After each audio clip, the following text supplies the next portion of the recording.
Assalamualaikum warahmatullahi wabarakatuh dan salam sejahtera. Apa khabar semua anak-anak murid cikgu? Diharapkan semuanya dalam keadaan yang sihat-sihat belaka. Okey, untuk kali ini cikgu akan kongsikan satu lagi video pembelajaran untuk tahun 4 Pendidikan Jasmani Unit 10, 4K dan 1D. Apakah itu 4K dan 1D? Ingin tahu? Stay tune.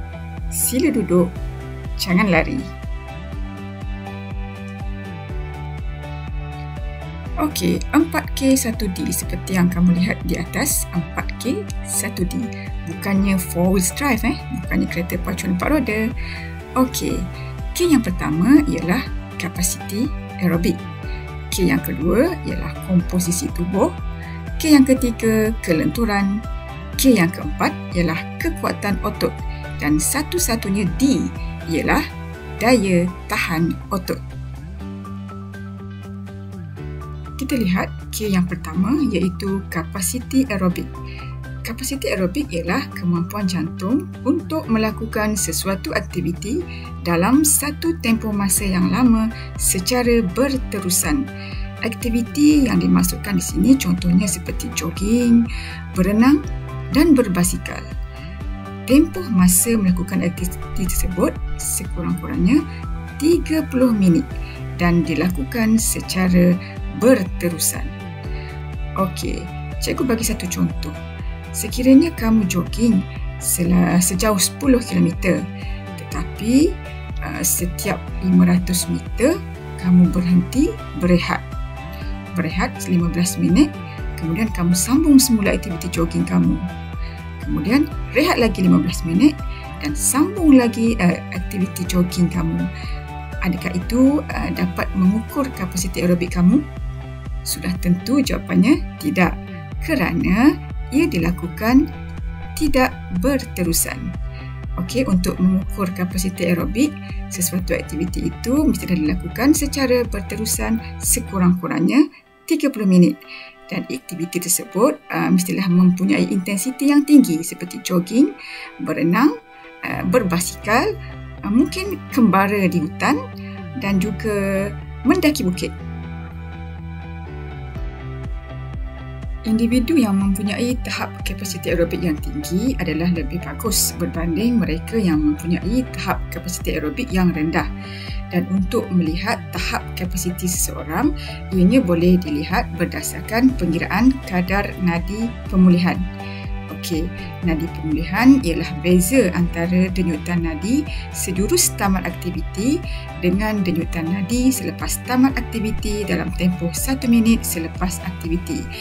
Maknanya kadar nadi sejurus tamat aktiviti tolak kadar nadi setelah rehat 1 minit selepas aktiviti. Contohnya, kamu melakukan aktiviti jogging. Okey, sebaik saja selesai aktiviti jogging tersebut, terus kamu ambil kadar nadi kamu.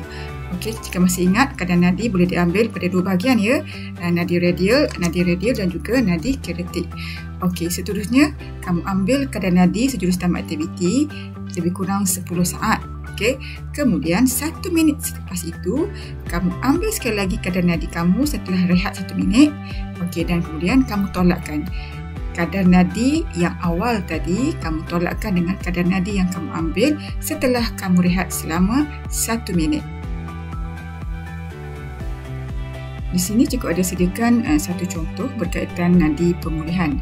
Okey, terdapat dua orang murid iaitu murid A dan murid B.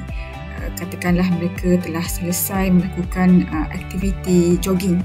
Okey, dan sebaik saja selesai melakukan aktiviti tersebut, denyutan nadi mereka diambil. Untuk murid A 120 denyutan dan murid B 135 denyutan. Kemudian mereka berehat selama 1 minit. Okey, selepas itu denyutan nadi mereka diambil sekali lagi setelah rehat. Murid A 100 denyutan setelah berehat selama 1 minit, manakala murid B 90 denyutan nadi. Dan seterusnya kita dapat mengira nadi pemulihan. Untuk murid A 120 tolak 100, 20 denyutan nadi pemulihan untuk murid A, manakala murid B kadar nadi pemulihannya ialah 45. Okey, jadi di sini dapat disimpulkan bahawa murid B mempunyai tahap kapasiti aerobik yang lebih tinggi berbanding murid A kerana murid B kadar nadi pemulihannya cepat. Okey, kalau kamu lihat di situ berlaku pengurangan untuk murid B sebanyak 45, manakala untuk murid A hanya 20 sahaja. Jadi di sini murid B kadar nadi pemulihannya lebih cepat dan dia mempunyai tahap kapasiti aerobik yang lebih tinggi berbanding murid A. Seterusnya kita lihat pula pada K yang kedua, iaitu kelenturan. Antara sukan yang memerlukan tahap kelenturan badan yang tinggi ialah sukan gimnastik dan gym rama. Jika kamu perhatikan dalam sukan gym rama, atletnya dapat melenturkan badan sehingga begini. Lenturkan badan mereka. Okey, kelenturan ini ialah kemampuan menggerakkan bahagian sendi badan tanpa rintangan. Dan antara aktiviti yang dapat meningkatkan tahap kelenturan badan kita ialah aktiviti regangan. Aktiviti regangan ini terbagi kepada dua, iaitu regangan dinamik dan regangan statik. Regangan dinamik memerlukan kepada pergerakan dan perlu diulang lakukan regangan dinamik ini sebanyak 8 hingga 10 kali. Manakala regangan statik pula ialah regangan yang dilakukan untuk meregangkan otot sehingga had pergerakannya dan kedudukan itu dikekalkan untuk tempoh masa tertentu. Sekurang-kurangnya ia dikekalkan 10 hingga 15 saat. Selepas ini juga akan tunjukkan contoh regangan dinamik dan regangan statik.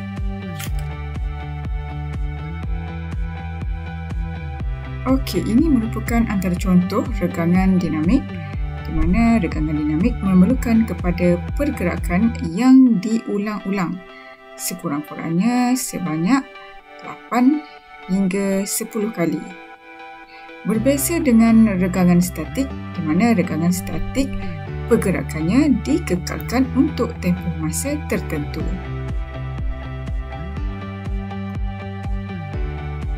Berikut merupakan beberapa contoh regangan statik.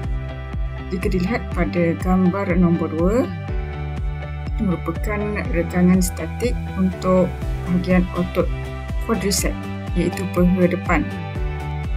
Dan gambar yang keempat merujuk kepada regangan untuk otot extensor carpi radialis yang berwarna merah.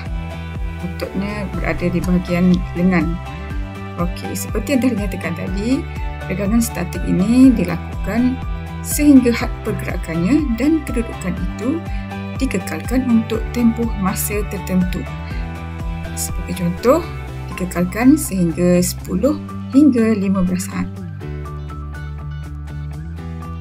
Seterusnya kita lihat pula K yang ketiga, iaitu kekuatan otot. Kekuatan otot merujuk kepada kemampuan otot melakukan aktiviti untuk mengatasi rintangan atau mengangkat beban dengan menggunakan daya yang maksimum. Ini bermakna senaman untuk kekuatan otot ini boleh dilakukan dengan dua cara, sama ada menggunakan rintangan atau bebanan ataupun menggunakan berat badan sendiri. Yang dimaksudkan dengan menggunakan rintangan atau bebanan itu ialah dengan menggunakan alatan. Contohnya seperti yang terdapat di sebelah cikgu. Yang pertama itu ialah medicine ball, okey, dan di sebelahnya itu ialah dumbbell, dan yang terakhir ialah elastic band, stretchable, elastik yang boleh diregang. Ini antara alatan yang boleh digunakan untuk senaman kekuatan otot.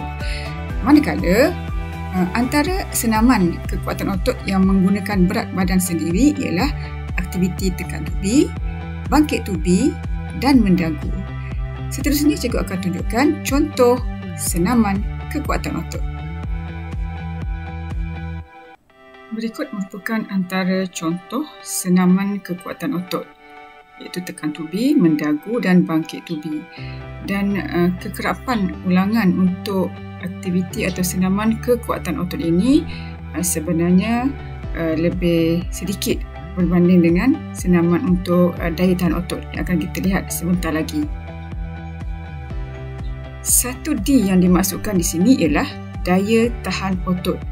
Jika tadi kekuatan otot, sekarang kita lihat pula berkaitan daya tahan otot, iaitu kemampuan otot untuk melakukan aktiviti berulang kali atau dalam jangka masa yang lama.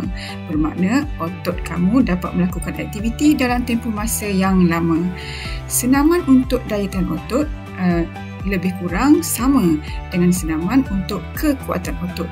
Yang berbeza ialah daripada segi frekuensi atau kekerapan ulangan untuk aktiviti atau senaman tersebut, di mana untuk daya tahan otot, untuk senaman daya tahan otot, kekerapannya lebih banyak berbanding kekuatan otot, senaman kekuatan otot. Contoh senaman untuk daya tahan otot ialah tekan tubi, bangkit tubi, mendagu dan naik turun bangku. Senaman ini serupa, sama seperti senaman kekuatan otot, cuma seperti yang cikgu katakan tadi, yang berbeza ialah dari segi frekuensi atau kekerapan ulangan semasa melakukan senaman tersebut. Yang terakhir ialah komposisi badan. K yang keempat ialah komposisi badan. Bermaksud peratusan lemak dalam badan berbanding otot, tulang dan tisu badan yang lain. Komposisi badan ini biasanya dikaitkan dengan BMI, iaitu Body Mass Index ataupun Indeks Jisim Badan, yang mana ia untuk menilai berat badan berbanding ketinggian. Dan untuk pengiraan BMI ini, caranya ialah berat dibahagikan dengan ketinggian darab ketinggian. Dan terdapat 4 kategori untuk BMI. Kategori yang pertama, kurang berat badan. Kategori yang kedua, berat badan unggul atau normal. Kategori yang ketiga, berlebihan berat badan. Dan kategori yang keempat ialah obes. Pastikan berat badan bersesuaian dengan ketinggian dan pastikan kita berada dalam kategori BMI yang normal atau unggul. Sekiranya berada dalam kategori kurang berat badan, berlebihan berat badan atau obes, maka sesuatu perlu dilakukan. Yang penting, amalkan pemakanan yang sihat dan sentiasa melakukan senaman. Setakat itu dulu perkongsian cikgu untuk tajuk pada kali ini, iaitu 4K1D, kapasiti aerobik, komposisi tubuh, kelenturan, kekuatan otot dan daya tahan otot.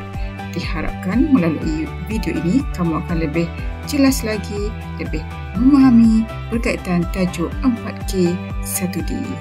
Okey, seperti biasa, selamat belajar, stay fit, stay healthy dan jom subscribe channel cikgu.